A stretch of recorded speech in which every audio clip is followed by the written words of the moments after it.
بسم اللہ الرحمن الرحیم۔ ابھی ہم نے اپنی نیشنل کوآرڈینیشن کمیٹی کی میٹنگ کی اور اس میٹنگ کا مقصد یہ تھا کہ جو بھی ابھی پاکستان میں کرونا کی صورتحال ہے اس کے اوپر جائزہ لیا جائے اور پھر قوم کے سامنے جو آگے چیلنجز آ رہے ہیں، جو مشکلات آ رہی ہیں، وہ قوم کے سامنے رکھی جائے۔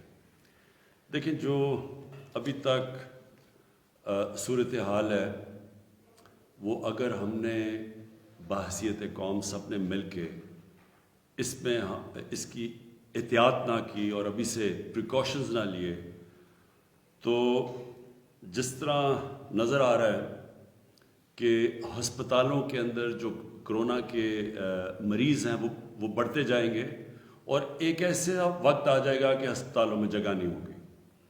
ابھی کیونکہ ملتان میں جلسہ ہوا تھا تو ملتان کے اندر 64% بسترے اب جو کرونا کے لیے رکھے گئے تھے 64% بستر بھر چکے ہیں۔ یعنی جب لوگ جمع ہوتے ہیں کرونا تیزی سے پھیلتی ہے، اس کے تھوڑے وقفے کے بعد، یعنی جب ایک ایونٹ ہوتا ہے اس کا پھر ایک تھوڑا ٹائم لیگ ہوتا ہے، یعنی کہ ہفتہ 10 دن، اس کے بعد جب وہ افیکٹ ہوتے ہیں مریض تو اس کے بعد وہ نظر آنا شروع ہو جاتے ہیں ہسپتالوں میں۔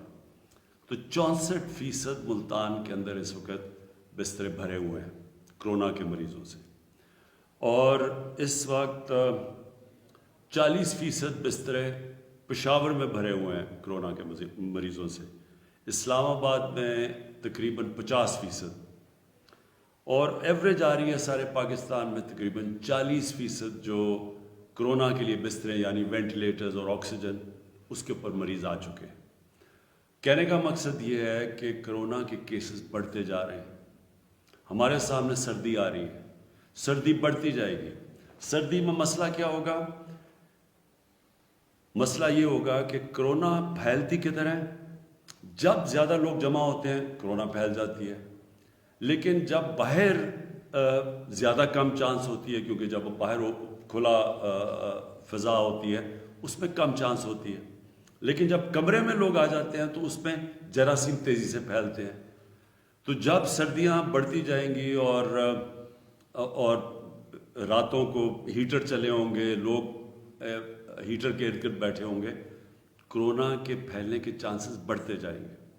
تو اگر آج صورتحال یہ ہے کہ سارے پاکستان میں ایوریج پہ 40% بستروں پہ اگر کرونا کے مریض آ چکے ہیں تو یہ خود ہی اندازہ لگا لیں کہ اگر اسی ریٹ پہ بڑھتا گیا، اسی ریٹ پہ کرونا پھیلتا گیا، یہ جو ہمارا سیکنڈ ویو آیا، وہ جو دوسرا ویو ہے، اگر اسی طرح بڑھتا گیا تو ہمارے تو ہسپتال بھر جائیں گے۔ اور جس طرح ہم نے دوسرے ملکوں میں دیکھا، امریکہ میں دیکھ رہے ہیں اور یورپ میں دیکھا، تو ایک اگر ان کے جدھر وسائل بہت زیادہ ہیں ہمارے سے، اگر وہاں ہیلتھ ورکرز کو بھی خطرہ اور ہسپتال بھرے ہوئے ہیں تو یہاں تو بہت مشکل حالات ہو جائیں گے۔ کہنے کا میرا مقصد یہ ہے کہ یہ ہے ٹائم، ہم ساری قوم مل کے احتیاط کریں، ایس او پیز پہ چلیں۔ ایس او پیز کا مطلب یہ کہ سب سے بڑا ایس او پی یہ ہے کہ یہ منہ کے اوپر جو آپ کور کرتے ہیں تو بہت کم چانس ہو جاتی ہے جراثیم پھیلنے کی، اس سے کرونا پھیلنے کے چانسز کم ہو جاتے ہیں۔ اگر آپ نے لوگ ارد گرد بھی آپ کے ہیں اور اگر آپ نے ماسک پہنا ہوا ہے تو چانسز کم ہو جاتے ہیں۔ تو سب سے پہلا تو یہ ایس او پی ہے۔ دوسری چیز کہ ہمیں جب پتہ ہے کہ لوگ جب جمع ہوں گے تو کرونا پھیلے گا، تو میں آج سب سے اپیل کرتا ہوں، یہ جو پولیٹیکل پارٹیز کر رہی ہیں، میں ان کو آج اپیل کرتا ہوں کہ یہ جلسے جلوس سے کوئی گورنمنٹ کو کوئی فرق نہیں پڑنے لگا، لیکن لوگوں کی جانیں خطرے میں جانے لگی۔ جلسے جلوس تو ہمارے سے بڑے کس نے بڑے جلوس کیے ہیں؟ تو جلوس سے کیا ہوگا؟ گورنمنٹ چلی جائے گی۔ لیکن جب آپ یہ جلسے جلوس کرتے ہیں، لوگ قریب آتے ہیں ایک دوسرے کے، اور میں زیادہ تر دیکھتا ہوں لوگوں نے یہ ماسک بھی نہیں پہنے ہوتے، تو اس سے تو پھیلنے کا آپ چانسز بڑھاتے جاتے ہیں۔ تو جب پہلے ہی پھیل رہی ہے، جب ہمیں پتہ ہے کہ کرونا پھیلتی جا رہی ہے، بسترے بھر رہے ہیں، میڈیکل ورکرز جو ہمارے ہاسپٹل ہیں، جو ہماری نرسز ہیں، ہمیں جب پتہ ہے کہ ان کے اوپر پریشر پڑتا جا رہا ہے، تو یہ جلسے جلوس 2-3 مہینے کے بعد کر لیں تاکہ لوگوں کی ہم جان خطرے سے بچائیں. میں یہ باقی جو شادی ہال کہ ہم نے بند کیا ہوا ہے اور جو اس کے علاوہ اسکولوں کو ہم نے بند کر دیا ہے, ہم نے ریسٹورینٹس کو بند کر دیا کیونکہ ہمیں پتہ ہے اندر جب لوگ بیٹھتے ہیں اور کھانا کھاتے ہیں تیزی سے کرونا پھیلتی ہے. اور مجھے ان سب لوگوں سے جب ہم ان سے بات کرتے ہیں, ہم نے علماء سے بات کی ہے, وہ جب کہتے ہیں کہ ایک طرف آپ کہہ رہے ہیں کہ مسجدوں میں ایس او پی فالو کرو, ایک طرف لوگوں کے روزگار بند کر دیے ہیں اور دوسری طرف جلسے جلوس ہو رہے ہیں, تو یہ ہمارے لیے مشکل پیدا کر رہے ہیں.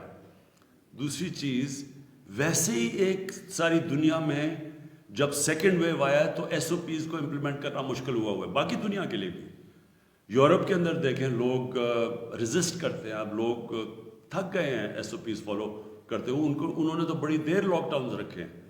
آج انگلینڈ کے اندر پھر لاک ڈاؤن ہو گیا ہے, کیلیفورنیا میں مکمل لاک ڈاؤن ہے. تو ہم نے تو اپنے ملک کو بچایا تھا لاک ڈاؤن سے, اس لیے کہ لوگوں کا روزگار متاثر ہوتا ہے. کیسے جو دہاڑی دار جو بیچارہ غریب طبقہ ہے وہ سب سے زیادہ متاثر ہوتا ہے. تو اس لیے یہ بڑا ضروری ہے آج ہم اپنے آپ کو یہ کرونا سے بچائیں, اور بچائیں ایس او پیز فالو کریں.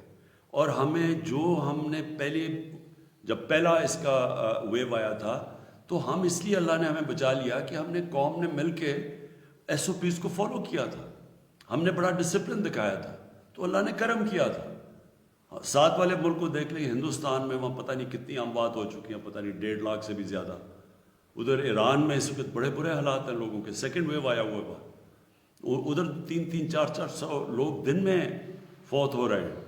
اس کے مقابلے میں پاکستان کو تو اللہ نے بچایا ہے.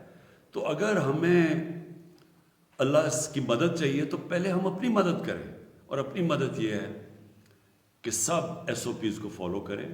اور میں وہ جو یہ کوشش کی جا رہی ہے جلسے جلوس سے مجھے پریشر ڈالنے کی, اس سے تو مجھے کوئی پریشر نہیں پڑے گا, لیکن آپ لوگوں کی جانوں پہ خطرہ, لوگوں کی جانوں سے کھیل رہے ہیں, لوگوں کی جانیں خطرے میں ڈال رہے ہیں. تو میں سب سے آج اپیل کرتا ہوں کہ یہ سردیاں آ رہی ہیں, یہ اگلے 2 مہینے اللہ کرے کہ ہم صحیح گزار لیں, لیکن ہمیں پتہ ہے کہ ساری دنیا میں سیکنڈ ویو آ رہا ہے سردیوں میں, تو اپنے لوگوں کو سردیوں سے بچائیں. اس سے ہمارے ہیلتھ ورکرز متاثر ہوں گے, ڈاکٹرز, نرسز, ہمارے ہاسپٹلس پہ پریشر پڑے گا, ہمارے بوڑھے لوگوں کے جن کو خاص طور پہ کرونا کی وجہ سے جن کی جانوں کو خطرہ ہوتا ہے ان پہ پریشر پڑے گا, جن کو کوئی بیماریاں ہیں ان کے اوپر پریشر پڑے گا کرونا کی وجہ سے. اور ان سب کے لیے میں آج اپنی قوم کو اپیل کر رہا ہوں کہ احتیاط کریں اور ایس او پیز کو فالو کریں. شکریہ.